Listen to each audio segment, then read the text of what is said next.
Vir die wat die eerste keer is, ons noem nie hierdie event 5:06 nie. Ons het dit aanvanklik 6 uur genoem, maar dis net om die ouens tegemoet te kom wat nie 6 uur maak nie, maar tot 5:06 is, Kali, miskien moet ons dit 6:06 maak. Maar almal is baie welkom en die wat laat is klaar vergewe. Baie welkom, dis baie lekker om julle te sien en die ouens vir die eerste keer is baie welkom. Dis 'n groot voorreg. Ons sien die seisoene draai hierso. Ons sien somers kom en winters kom. En ja, dit is so stap ons die pad aan. Die tyd gaan verby, of jy nou stil sit of niks doen nie, of depressed is of bly is, die tyd loop aan. Of jy hande lam is of sterk is, die tyd loop aan. Dit werk nie. Wat nou? Nou wat werk nie? En ek daar baie goed kan nie werk nie. Dit kan in jou persoonlike wêreld wees, dit kan in jou finansies wees, gesondheid, huwelik. Ek gaan nou nie op een van daai goeders ingaan nie. Ek gaan maar 'n bietjie oor die land praat.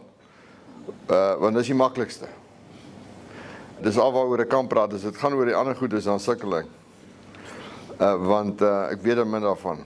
Alhoewel ek weet hoe die moeilikheid voel, maar ek kan nie praat oor die oplossings nie. As ons maar stil sit en lang koffie drink, is ons oor die ander goed praat. Oom, jy is betyds.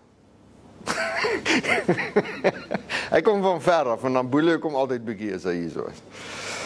Ek wil net vir julle sê, ek praat eintlik net met myself. Ek praat nie hier oor goeders wat ek met julle oor wil praat nie. Ek praat oor goed wat my raak. Dis die goed wat op my indruk maak. Dit werk nie. Dit werk nie ook in ons land nie, maar dit gaan nie goed met ons nie, in Suid-Afrika nie, maar dit gaan goed met ons. Met ons gaan het baie goed. Het gaan nie goed met die land nie, maar het gaan goed met ons. Ons lees hoofsaaklik van wat sleg gaan. Is dit nie so nie? Ons wel is waar die paar potholes wat ons moet mis en die meeste robotte werk nie en bietjie later ry jy taksies voor jou in maar dit kan ons manage. Maar as ouens wat baie sleg te leef as ons. Ons infrastruktuur val, Eskom, water, hawens, paaie, spoorlyne, alles gaan agteruit. En ons is maar nog aan die begin van die agteruitgang. Die onderwys, dit wat werk, wil hulle nie laat werk nie. Hulle is daarop uit om alles wat werk te vernietig. Dit is 'n gees van verwoesting wat heers. Die wolk van onteiening hang oor ons kop en dis nie die onderwerp van môre nie. Ek gaan maar net so oor. Daar's BEE wat hulle graag wil hê dat jy moet eienaarskap van jou besigheid aan iemand anders oorhandig. Dan is daar die gelyke indiensname wetgewing wat devastating is en toevallig ons organisasie is in die hof nou met die regering met die ding en die saak gaan baie jare duur. Hierdie is 'n feit wat baie lank gaan duur. So ek wil nie lank hieroor praat nie, maar dit sukkel bietjie hier in Suid-Afrika. Ek is 'n paar jaar terug ry ek na 'n boeredag toe. Iewers in die Oos-Kaap, en ek kan die dorpie nie onthou nie, maar dis iewers tussen Bloemfontein en PE, en dit was vir my beter om van Bloemfontein af te ry, so is vermoedelik bietjie nader aan Bloemfontein, maar nou ry ek so deur die Karoo, en dit is idyllies pragtig, op die mooiste van die Karoo. So lekker om te ry, en ek kom daar by die boeredag waar ek spreker is, en dit is ook boere, dis my mense, ek geniet dit, en ek sê dit vir die boere, as dit nie was vir die wat hulle lees in die koerant en dan het hulle 'n volmaakte lewe gehad. Môre. Jy het vriende hierso. Hulle staan vir jou in. Loop hier om, kom hier om. As dit nie was vir die nuus nie, en dis dit nie baie waar nie dat ons dis die goed wat ons leef wat ons die meeste affekteer. Dis nie soseer die goed wat ons tref nie. Dis die goed wat ons lees. En as dit net nie was vir die nuus wat so sleg is nie. So ons wat self hier is vanmôre, ons het lekker geslaap, warm huis, warm stort. Van die wat vroeg opgestaan het by die huise koffie gedrink en weer hier kom drink. Kan nie beter as dit nie, en dan het jy nog hierdie kuier ook saam, so dit gaan goed. Maar daar is 'n swaard oor ons kop en ons weet dit. En dis 'n goeie ding dat ons 'n swaard oor ons kop het. Dit is jy weet jy kan in voorspoed leef en dit so as vanselfsprekend ervaar dat dit vir jou niks beteken nie, want alles wat betekenis het vind plaas in kontras. Water, wie van julle dank die Here elke keer as jy 'n skoon glas water kan drink? As jy dors is, drink jy water en jy dank die Here nie daarvoor elke keer nie. Want dit is bietjie van selfsprekend. As jy baie dors is, dan besef jy wat dit is. En so ons goed wat ons van selfsprekend aanvaar is nou, besef ons is nie meer van selfsprekend nie. Dis nou bietjie in gedrang. So, maar dis die nuus wat ons pla, Wat maak ons met die nuus? Wat is aan die gebeur? Daar's 'n vakgebied, eie tydse geskiedenis. Die vakgebied gaan daaroor dat jy moet sin maak, of nie, mense, dis nou die akademici wat hulle met die ding besig hou, wat probeer sin maak van wat nou met jou gebeur. Want wat hier plaasvind is geskiedenis. Maar wat 'n geskiedenis is dit? Wat gaan hieroor geskryf word oor 100 jaar van nou af? As ons nog hier is. En ons sal nie meer hier wees nie. Wat gaan geskryf word oor wat gebeur? So hier gebeur nou 'n ding. En wat is dit wat gebeur? Ek onthou wat is die konteks wat nou gebeur? Ons sien wat gebeur. Ons kan skryf wat vandag gebeur, wat die nuus sê, hierdie ding het ontplof, daai ding het gestaan, hierdie kragsentrale het ontplof, die 7 nuwe slaggate op my pad werk het ingeval en so aan, en dit is wat gebeur. Maar wat beteken dit? Ek onthou, ek was in Duitsland 'n klompie jare terug. Dit was in die tyd toe die immigrante in Duitsland begin instroom het. En dit was die gesprek in Duitsland oor wat maak ons met die goed. Die goed beteken ek nou nie die mense nie, ek bedoel die ding, hierdie situasie. Wat maak ons nou daarmee? En dit was 'n debat. Wat moet jy nou, hoe hanteer ons hierdie immigrante wat nou hier aankom? En ek onthou, ons het in 'n koffieshop gesit na 'n dag en nou sit ons en praat en daar's 'n paar geleerdes en ek onthou, die vraag is, wat maak ons met hierdie ouens? En ek was baie onsympatiek. Ek het gesê, man, as vir my afhang, gee ek vir daai immigrant 'n hamburger en 'n Coke en laat hom teruggaan van waar hy kom. En dit het nie baie goed afgegaan met die ouens nie. Dit is baie onsympatiek. En toe sê een van die professore wat daar is, sy sê, dit laat haar dink aan, want dit wat nou hier gebeur het seker implikasies seker, in 'n ander tyd. En dit laat haar dink aan die gesprek tussen hierdie slim ouens, waar een ou vir die ander ou vra, was die Franse revolusie 'n goeie ding of 'n slegte ding? Die Franse revolusie wat nou 200 plus jaar, ja, 230 jaar terug plaasgevind het. Is dit 'n goeie ding of 'n slegte ding? En toe sê die antwoord, it's too soon to tell. So, maar Europa het nou uitgevind, nie na 230 jaar nie, sommer na 10 of 20 jaar het hulle uitgevind, dit was 'n groot fout geweest.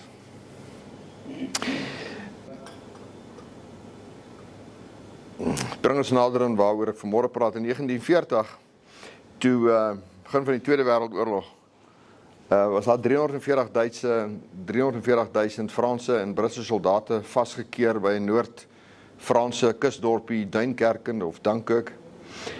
Hulle kon geen weerstand bied teen Duitse aanvalle, die Duitse superieure aanvalle was vasgekeer en al wat die Duitsers moes doen is om voort te gaan met hierdie aanval en hy sou vir hulle sou almal uitgewis gewees. Daar was geen kans, hulle kon nie oorleef nie. Nie kos nie, nie wapens nie. Kon hulle self verdedig nie. En toe sê Hitler, die aanval moet gestop word. En daar is tot nou toe baie bespiegelinge oor hoekom Hitler daai opdrag gegee het. Sekerlik het hy dit nie gedoen omdat hy vir hulle jammer gevoel het. En daai gebeure het 'n groot invloed gehad op die Tweede Wêreldoorlog. Daai troepe is wat is die Engelse woord? Dis die woord. Nou sukkel ek om die woord uit te kry. Sorry. En die generaals, Duitse generaals het Hitler gespot hieroor, agter sy rug natuurlik, saggies. Met 'n vertroueling ander generaal sê, dit was daarom 'n vreeslike stupid besluit. Maar hier is die ding, wat het daar gebeur? Nou, ek gaan nie een van die geskiedkundige weergawe en bespiegelinge bespreek nie, maar hier is wat ek in dit lees. Want die gebeur ook 'n ding hier in Suid-Afrika, voor het terugkom by Hitler. Hier's 'n groeiende onweerswolke wat aan die opsteek is en ons sien dit. En ons is besorgd daaroor. En dis nie fake nuus nie, dit is ons sien dit. Ons hoef nie te lees daarvan nie, ons sien dit gebeur. Dit bedreig alle fasette van ons samelewing. Maar wat het hier gebeur? Ek sê terug by wat met Hitler gebeur het. Hier is 'n paar feite. Ons sien hierdie goed gebeur, ons sien wêreldgebeure, ons sien die gebeure hierso. Ons voel bedreig. Psalm 2. Waarom woel die nasies en bedink die volke nietige dinge? Die konings van die aarde staan gereed. En dan sê dit, die Here lag vir hulle. Die Here spot met hulle. Die goed wat gebeur, wat deur die konings van die aarde uitgedink word, is in die oë van die Here baie klein. Hy spot met hulle. En waarskynlik los hy hulle, laat hulle voortgaan met wat hulle doen. Maar onthou,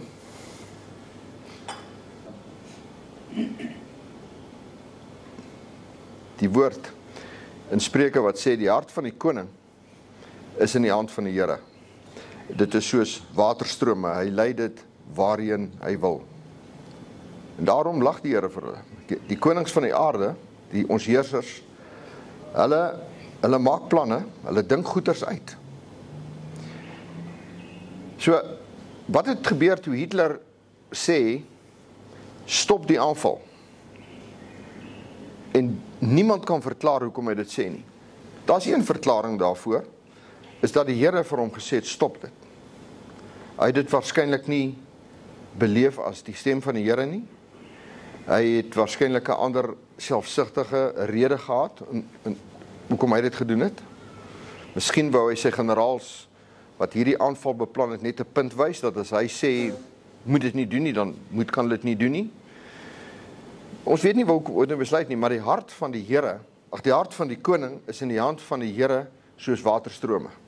Die ouens wat hierdie ondergang van ons land beraam, wat vir ons onverklaarbaar is, hoekom breek hy die plek af? Sy hart is soos water in die hand van die Here.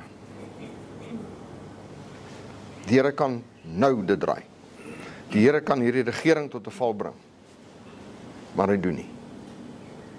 En so, as ons wil kwaad wees, moet ons miskien ons kwaadheid skuif, maar dit help nie om vir die Here kwaad te wees nie. Jy kan vir hom kwaad wees, maar gaan jou nie eintlik help nie.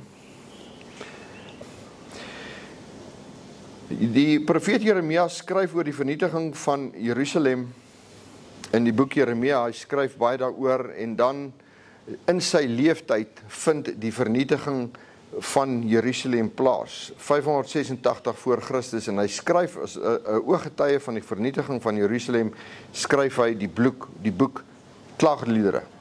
Klaagliedere beteken loud cry, 'n uitroep.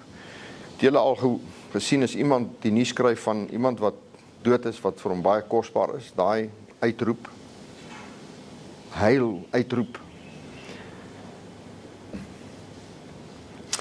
En dit is sy boek. Hy sien die verwoesting van Jerusalem, die geboue, alles word deur die Babyloniese ryk platgevee. En hy skryf, dis 'n huilboek. Hy neem waar die totale verwoesting van hierdie stad. En dan sê hy, in Klaagliedere, wie spreek daar, en dit gebeur nie, het die Here dit nie beveel nie. Nou, dit is, ons maak nie hiervan iets dat God die beveel vernietiging van 'n stad nie, maar natuurlik God gaan op die ou einde hierdie plek verwoes, as sonde tot vervulling gekom het. En ons moet sorg dat ons nie daar is nie, of hier is as dit plaasvind. Maar God beveel, hy sê God het beveel dat Jerusalem verwoes word, die stad van sy eie volk. Gaan uit die hand van die Allerhoogste nie kwaad sowel as goed nie. Nou, dit is 'n teologiese vraag. Kan die Here dan kwaad spreek? Ons los dit. Dis wat hier staan. En want die Here rig die vyande teen sy eie mense op. Dis wat God doen. Hy rig die vyand teen jou op. Hy rig jou vyand teen jou op, om jou tot inkeer te bring.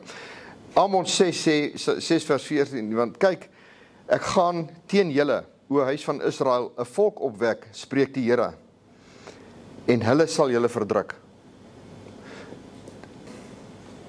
Is dit wat hier plaasvind? Want ek meen, sê Here, maar kan nie vir ons 'n volk opwek wat daarom smart is nie. Ek meen, ons kan vir hulle werk, ons hulle is goed in admin is, en hulle bou gebou, en dan kan ons daarom in konstruksie 'n job kry. Hy sê, nee, ek gaan 'n ander ou opwek. Dis in sy hand. Die hart van die koning is in die hand van die Here, soos waterstrome. En hy rig die vyande teen jou op. So, verduidelik hierdie iets wat hier gebeur, is hierdie wat hier gebeur nie iets wat ons tot stilstand ruk en sê, wat gebeur hierso?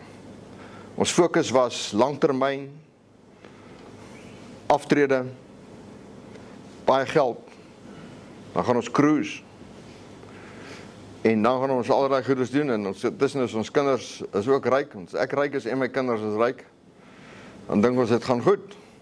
Is nie noodwendig so nie, inteendeel, dit hou groter gevare in as al hierdie goed. En dan sê die ewers in Amos 7 sê dit, dit het die Here my laat sien. Kyk, ek het die springkaan geformeer, toe die nagras begin uitspreek het. Het julle al 'n springkaan plaag gesien? Hoe hulle gaan by 'n plek en as hulle aan die ander kant uitkom, is daar regtig niks oor. Van onder andere, wat hy na verwys as die nagras. Daai klein, hulle maak hom skoon. Hulle vreet 'n oes weg, in 'n paar ure, 'n oes. Ek het dit nog nie gesien nie. Ek het dit nog nie aanskou nie. Ek het dit nog nie gesien nie. Ek is 'n plaaskind, ek het dit nooit beleef nie. Maar 'n regering wat nie kan regeer nie, is maar soos 'n springkaan wat hierdie gras opvreet. As hulle oor die land is, 'n plek waar daar land was, dit klaar is dit stofplas. Dit is hoe dit is. En hierdie boodskap kom herhaaldelik voor in die Ou Testament. In die Nuwe Testament gee so 'n bietjie konteks daar. Waar Hebreërs 12 vers 6 sê, want die Here tugtig hom wat hy liefhet, en hy kastei elke seun wat hy aanneem. So hierdie goed, en ek weet dit, dat wanneer ek onseker raak oor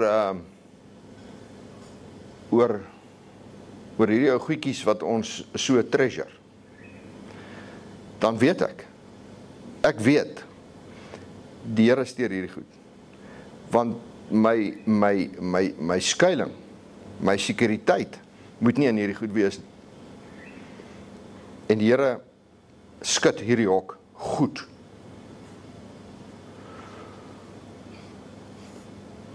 Romeine 8 vers 28 sê, en ons weet dat vir hulle wat God liefhet, alles ten goeie meewerk. Vir hulle wat na sy voorneme geroep is. Alles werk ten goeie mee. Die swaar in jou lewe is God se werk.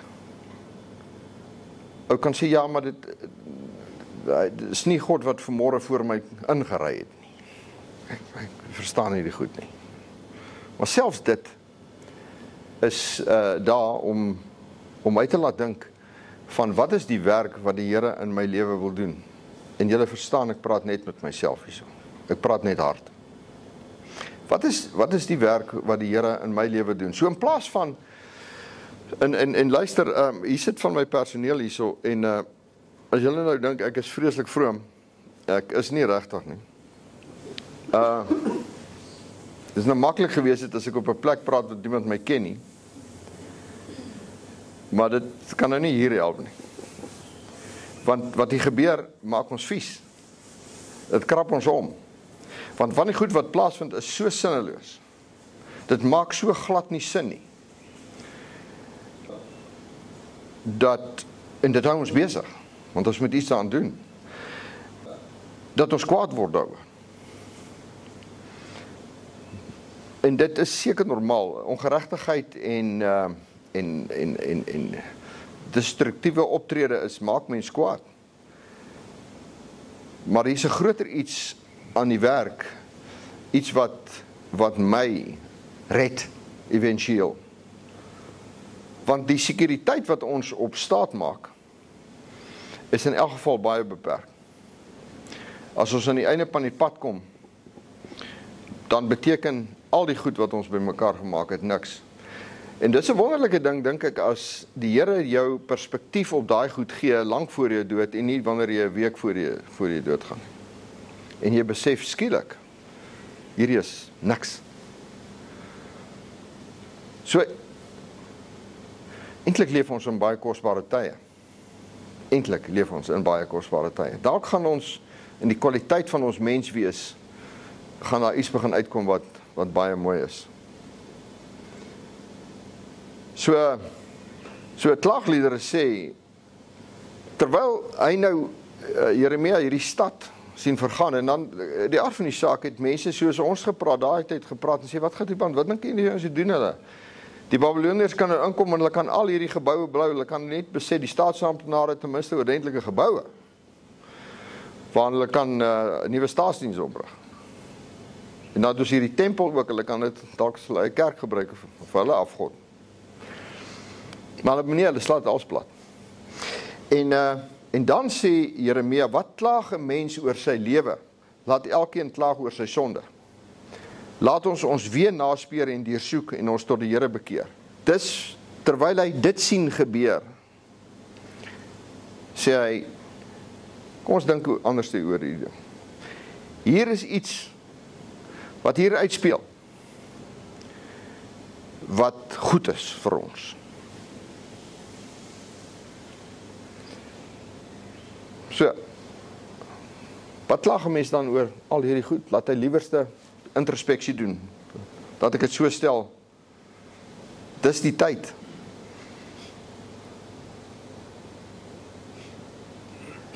Vir ons om te vra, Here, wat wil U ons leer? Dis nou die tyd. Ons moet nie, what's happening is wrong. Maar die Here kan dit omdraai. Maar die Here, ons is vir hom baie kosbaar. Baie kosbaar. En hy is besig om met ons te werk.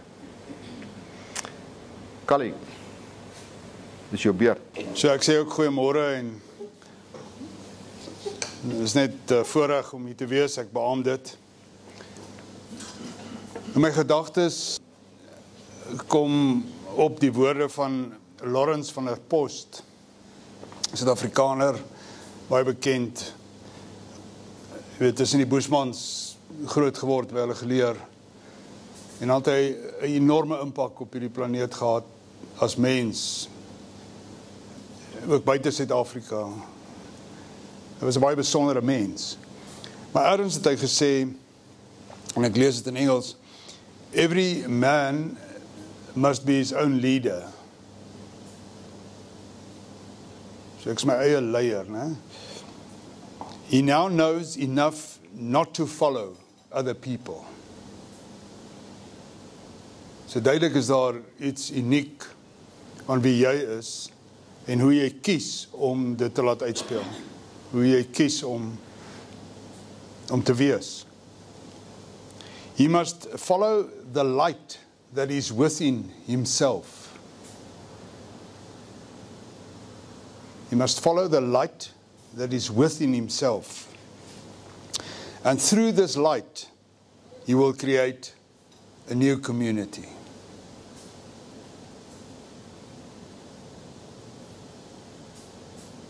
So die vraag dan seker is vir my, maar wat is die lig dan vir my?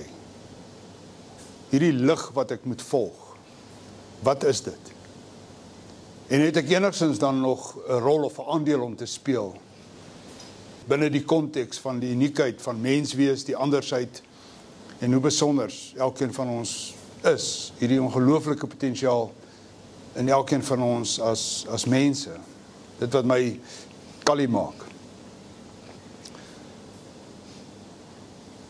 En as hierdie mens dan kom by die punt waar hy nie weet nie, wat dan? Ons tema vir vandag. Ek meen, as alles vooruitbestem was, alles was reeds bepaal, dan is hierdie onderwerp mos nou nie vir jou nie. Sit terug en leef jou tyd uit. Dan is daar mos iemand anders wat alles namens jou sal laat uitspeel soos wat dit moet wees. Maar as ek en jy 'n speler is met die lig in ons, en ek moet word binne daardie konteks, dan het jy 'n verantwoordelikheid en jy het 'n aandeel. En of dit nou op persoonlike vlak lê en of dit binne die gemeenskapskonteks is of binne die konteks van die land, jy het 'n rol om te vervul of nie. Of is ons maar net niks hier? Ons wag net. So is 'n diep vraag, jy weet, hoe groot dan is hierdie verantwoordelikheid en wat maak ek daarmee? In my kop, my gedagtes, en soos Gerard praat ek maar met myself hier, is daar 3 goed as ek nie weet nie. En jy gaan miskien na die tyd vir my sê, jy's daai 3 goed sal lekker obvious, kon jy nie iets beters uitgedink het nie. Maar ons doen nie die obvious nie. Ons doen nie die voor die hand liggende nie. So nommer 1 is, maak 'n plan, of kry 'n plan. Die strategie wat nodig is, om van waar jy is te gaan na waar jy behoort te gaan, maar dis onseker. Inteendeel, jy weet nie. Jy is amper magteloos. Jy maak 'n plan. Dis wie jy is. Dis wat jou mens maak tot 'n baie groot mate. Dis nie beskore vir die res van hierdie stelsel nie. Maar ek en jy het hierdie ongelooflike vermoë om kreatief en innoverend nog steeds met hierdie wêreld om te gaan, ten spyte van. So hier is 'n interessante stukkie statistiek, as ek lees in navorsing, hoeveel mense het op 'n persoonlike vlak met die oënskynlike lig binne in hom, het die vermoë om sy eie plan aan mekaar te sit en dan te speel. Wat is daai persentasie? Nou, dit lyk vir my dis minder as 3%, sê die navorsing. Mense doen nie wat ek nou gesê het nie. Ons doen nie die voor die hand liggende nie. My eie waarneming sou wees dat dit minder is. Ek weet uit ervaring dat ek meer as 100 mense in 'n vertrek moet hê, vir een om sy hand op te steek en sê, ek het 'n plan, ek is goed belyn met my hoër doel in hierdie lewe, binne die konteks van, wat is die lig dan? En ek's lekker op koers en ek's besig om my doelwitte huis toe te dryf. Meer as 100 vir een om sy hand op te steek. Dis net hoe dit is. En is jammer dat hierdie goed nie ook skoolvakke was nie, want dit sou ons baie gehelp het. Is dit nie? Want uiteindelik is dit 'n proses. En is 'n lewenslange proses van ontdek en herontdek en word.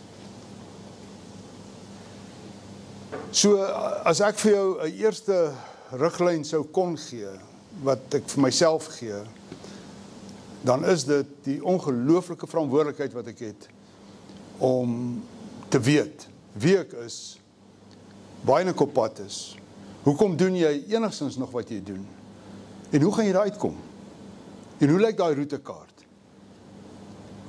en hoe weet jy, dat jy op spoor is, hoe weet jy, dat jy binne die konteks van die lig, wat dit ook al vir jou beteken, binne daai konteks, inderdaad, besig is, om jouself ook raak te leef. Groot vraag, is dit nie? Maar ons doen dit nie. So terloops, en dis nou nie die doel van die gesprek vanoggend nie.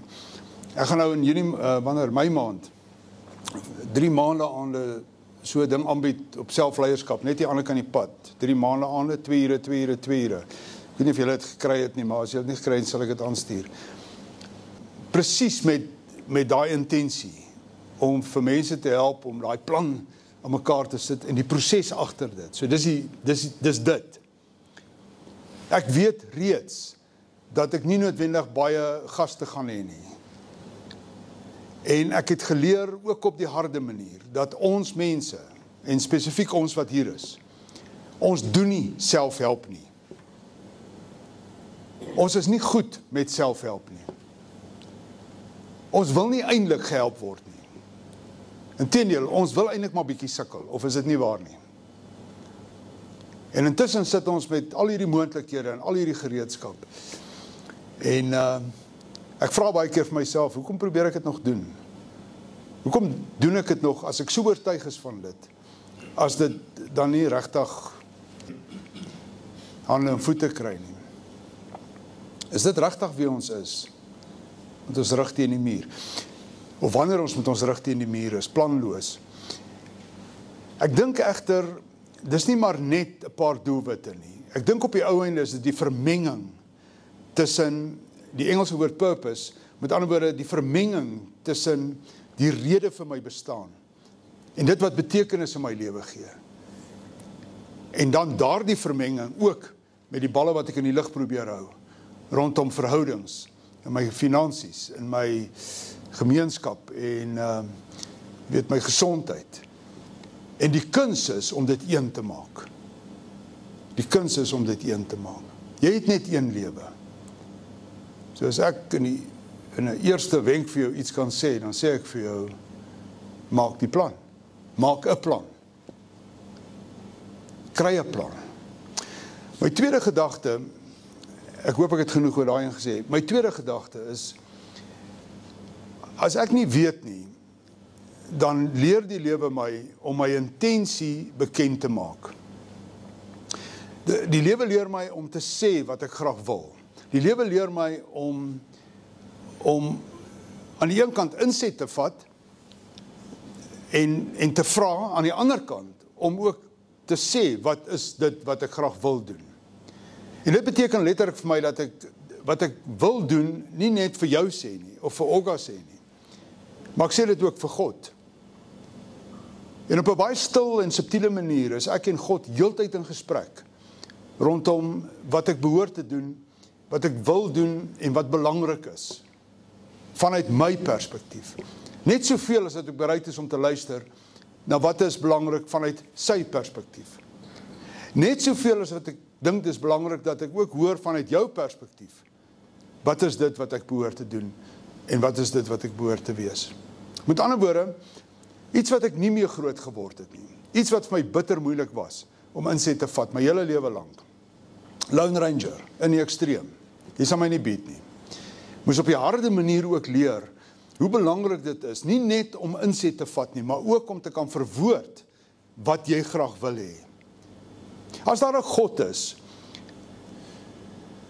en hy wil onder my inkom met sy seun, wat is daar om onder in te kom, as ek nie weet wat dit is nie, en as hy nie weet wat dit is nie, en as ek en hy nie 24/7 in gesprek is oor wat dit is nie.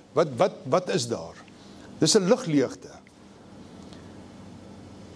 So, die eerste punt wat ek gemaak het, die plan, is daai een kant van die brein. Ons het laas keer daaroor gepraat. Daai dorsale deel, daai ou oomie, wat lui is, wat stadig is. Dis harde werk om die plan te bou. Dis hoekom ons dit nie doen nie. Om deur daai proses te werk, is werk. En jy het een lewe om dit sinvol te laat uitspeel. So dis hoekom ons nie daarby uitkom nie. Hierdie tweede punt het te doen met die hart, of met die gemoed, of met jou emosies en jou gevoelens. Wat wil jy hê? Sê vir my wat jy wil hê. Sê net vir my wat jy wil hê. Sê net vir my wat jy wil doen. En hoe sterker jy dit verwoord, hoe meer, Engelse woord affirmative, nee, hoe meer bevestigend jy daaroor is, hoe beter is dit vir jou as mens om te sê wat jy graag wil hê. Want die ander kant van jou brein, daai ou tannie, haal die woord ou uit, daai tannie kant, sy wil op die radarskerm vir jou die antwoorde bring. Sy wil jou help om daar uit te kom. Maar nie as jy nie intentioneel is oor wie jy is en wat's belangrik en wat behoort jy te doen nie. Dan doen sy presies die teenoorgestelde. Dis dan wanneer sy vir jou sê, jy's in die moeilikheid, jy gaan dit nie maak nie, en jy's net nie goed genoeg nie. So dit is 'n baie fyn kuns, dink ek, om aan die een kant toe te laat dat jy baie meer doelgerig leef. Aan die ander kant moet jy wat jy wil hê en wat veel belangrik is, kan verwoord. Jy moet dit kan uitbring. En jy moet gemaklik wees in daai spasie. En ek dink nie ons is nie. Ek dink nie ons is goed daar nie. Wel, praat vir jouself. Ek praat met myself. Dan is daar 'n derde ding wat ek dink ons moet doen. Daar's net 3 in my kop volgend. Jy moet baie meer beginsel vas leef. Anderkant waardes. En jy moet vanuit beginsels funksioneer. Omdat dit solid goed is. Dit is baie solid. In my lewe, my verstaan, wat sou sulke beginsels wees? Miskien help ek iemand. In my kop, dat alles dien 'n doel. Alles het betekenis. En ek wil dit graag so sien, en ek wil dit verstaan. Dat niks het nie waarde nie. Alles dien 'n doel. Wat 'n beginsel. Wat 'n beginsel. En dan is daar die ander realiteit, en dit is, hoe mors ons nie? Hoe maak ons nie droog nie? Hoe kry ons dit nie reg om die waarde wat daar reeds is, net te ontsluit nie? Alles dien 'n doel. Alles het betekenis. As ek en jy net die verbande by mekaar kan bring, en dit net een maak, dit sou vir my 'n beginsel wees. 'n tweede beginsel sou wees dat in hierdie ekosisteem waarbinne God ons geplaas het, is daar altyd 'n toekoms. Daar's altyd 'n volgende generasie. Daar's altyd hulle wat nog kom. En jy stres jouself dood dat daar is nie vir hulle iets nie. Ons gaan alles vernietig. Hulle gaan daar gaan niks oorbly nie. Hulle gaan nie 'n toekoms hê nie. Hulle. Dis andersom.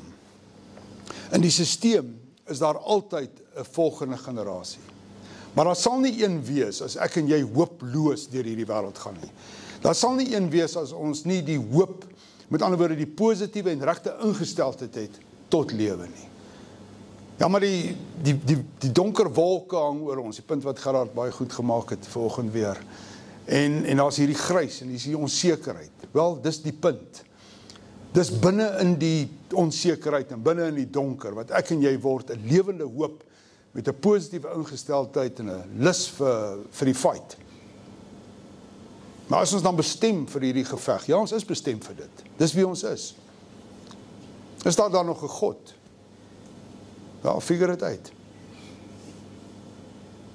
Maar vir my is dit, daar sal 'n toekoms wees. As ek en jy dit vanoggend vir mekaar sê. Hoekom nie? Hoekom is jy daaroor twyfel? Hoekom is jy daaroor twyfel? As jy die ander kant van dit doen, dan gaan jy in sak en as sit en jy gaan stadig doodgaan voor jou tyd. So ons moet ons koppe optel, ons moet hoopvol vorentoe. En as daar 'n lig is in jou lewe van 'n post, dan is dit waaraan jy vashou. Is dit waarvan jy oortuig is. So wie en wat is die lig?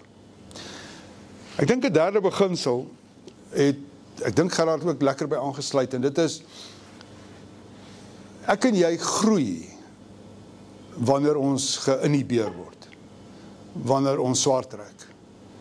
Daai stelsel wat hier rondom ons is, groei, hy funksioneer en hy floreer, juis wanneer hy beperk word. Inteendeel, hy word sterker wanneer hy beperk word. Hy word beter wanneer hy swaar kry. En ons sukkel met hierdie vreemde paradoks, is dit nie? En tog is dit waar. Daar's nie een van julle wat nie sou kan getuig dat daar tye in jou lewe was wanneer jy deur een of ander beproewing was en swaar gekry het en jy het aan die ander kant uitgekom sterker want jy het iets geleer. Daar het iets by jou gebeur, daar het iets van binne af net opgestaan. Jy het net iets deurgekom. Dis presies hoe dit werk. En dis een van die redes hoekom ons Suid-Afrikaners oor die algemeen baie sterker is as wat ons dink. Ons praat onsself uit die spel uit, dit verstaan ek. Maar ons is baie sterker, inherent, baie meer as wat ons dink. Ek kry die Amerikaners jammer vir die toekoms, ek kry die Europeërs jammer. Want hulle is nie geoefen waar ek en jy geoefen is nie. En dit is om ten spyte van al hierdie omstandighede, nog steeds te kan vasbyt, deurbyt, nie moet opgee nie, nog steeds te kan aanhou. So kom ons gee aan die ander kant vir mekaar hierdie erkenning, dat ons het iets in ons, wat ook besonders is. Wat ek wil hê is, nie jy moet dit hoor nie, wat ek wil hê jy moet hoor, is dat wanneer dit so is dit nie noodwendig net sleg nie. Daar's iets goeds ook daarin. Kan dit weer verander, kan dit weer lekker raak, kan dit beter raak, wel dis wat ons almal voorhoop, en dis waarvoor ons werk. Dis hoekom ons vasbyt. Maar kom ons sê net vir mekaar, dit is nie net donker nie. So as ek kan miskien daar stop, as ek net dink aan hierdie beginsels, alles dien 'n doel. Ek het dit gesê, né? Alles dien 'n doel. Kan ek jou daar 'n tip gee bo op dit? Gaan in jou eie lewe, gaan vir kwaliteit. Gaan vir die beste. Moenie toelaat dat hierdie wêreld, ek hou nie van daai woorde nie, jammer ek gebruik het, hierdie wêreld, hierdie is God se wêreld, hierdie is God se plek, jy moet daai kop skuif oopmaak. Hierdie is nie 'n slegte plek nie. Hierdie is God se plek. Hierdie plek is veronderstel om te werk, en hy is veronderstel om baie goed te werk. Hierdie plek hardloop op onder andere kwaliteit, goeie goed. En wanneer ek en jy partykeer met ons rug teen die muur is, dan word ons maar soos ander. Ons gaan af en ons kies vir middelmatigheid. Ons is nou maar soos wat ook al. Moenie soontoe gaan nie. Gaan jy vir net die beste. As ek jou daai tip nog 'n bietjie verder kan indrol, doen eerder dan minder goed in jou lewe, maar doen dit goed. Kom op as jy wil, die morele hoë grond van die goeie goed wat daar is. En laat die goeie goed die werk doen. Gaan vir kwaliteit. Dis 'n enorme tip wat ek jou gee. Doen minder goed, maar doen wat jy doen so goed as wat jy kan. Tweede punt was vir die toekoms, vir die ouens wat nog moet kom, vir ons kinders se kinders, 'n hoopvolle stuk positiwiteit. En dan wat die derde een aanbetref, as die druk op is, en die druk is op, celebrate. Kry jou pelle by mekaar en sê, okay, hierdie vanaandse party, wil ek bietjie celebrate oor hierdie moeilikheid wat ons het, want hier is alsit om moeilikheid in hierdie land. Maar nou gaan ons party hou. Want daar's iets om voor te beklei, daar's iets om na uit te sien. En wat jy na uitsien, is die potensiële groei. Is iets beter as wat dit nou is, maar is omdat jy geword het, omdat jy gegroei het in dit. Kan ons so daaroor dink? Of is dit 'n crazy gedagte? Vanaand celebrate ons hierdie bogger op. En ek dink, jy weet, as ons nie die fun, die lekker en die ook in hierdie goed kan uitwerk nie, dan het ons gaan net in sak en as sit en uiteindelik is daar niks oor nie. So waarmee sluit ek af? Ek het baie goed in my kop op hierdie onderwerp. Ek lees gisteraand 'n aanhaling, James Allen. Hierdie ou is 1912 dood, dis lank terug. Hy was 47 jaar oud en toe ek nou 'n bietjie verder lees, toe lees ek hy was die inspirasie, hierdie ou. Ek weet nie of hy 'n gelowige was, 'n ongelowige, goeie mens, slegte mens. Ek weet bitter min van hom. Maar hy was die inspirasie vir ouens wat mense gehelp het met die selfhelp onderwerp, né? En binne in dit was daar boeke geskryf, soos die van Napoleon Hill, Dale Carnegie, miskien het julle van daai goed gelees toe julle jonger was. Norman Vincent Peale, goeie goed, slegte goed, nie my punt nie. Hierdie ou was die inspirasie. Meer as 100 jaar terug was hy die inspirasie vir al hierdie ouens wat hierdie boeke geskryf het. Hy het almal geïnspireer. Maar ergens het hy gesê, a man soon discovers that he is the master gardener of his soul. So jy is die meester tuinier ook van jou siel. Jy is die tuinier. Vat net dit. Daar's die lig. Wat beteken dit vir jou? Maar jy is die tuinier. Jy is die een wat die kraan oopdraai. Jy is die een wat die water gee. Jy is die een wat die kunsmis bysit. Jy is die een wat die... Verstaan jy? You're the master gardener of your soul. So, het hy bygesê, the director of your life. My eerste punt. Dit is nie net die Here nie. As dit maar so eenvoudig was. As ons maar net kon terugsit op daai glybaan en die Here laat al hierdie goed gebeur, goed en sleg, en ek en jy gly nou maar net. En vir 50, 60, 70, 100 jaar gly jy nou op hierdie plankie af en dan woeps val jy ergens in 'n dingetjie en is lekker of nie lekker nie. As dit maar net so was, maar dit is nie so nie. Ek en jy het 'n verantwoordelikheid, is my punt.